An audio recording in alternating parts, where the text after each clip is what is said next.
સો આ makeup complete થઈ ગયો છે અને અત્યારે 9:30 થાય છે, તો હું રાત્રે 9:30 આ મેકઅપ રિમૂવ કરીશ.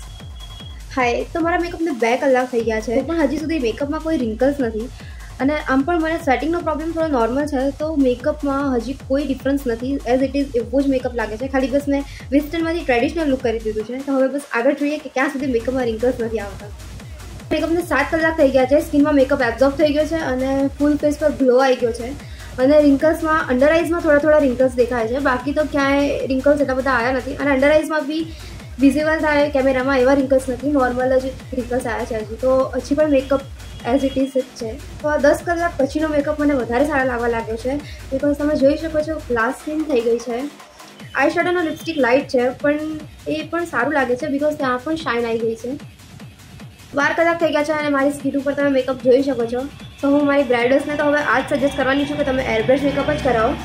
અને મારા તરફથી આ મેકઅપને 10 on 10 છે, બિકોઝ ના એડિટિંગની જરૂર પડે છે, ના ફિલ્ટરની જરૂર પડે છે. એમ જ સ્કિન ગ્લો કરવા લાગી છે અને હવે તો આ નેચરલ સ્કિન જેવું થઈ ગયું છે.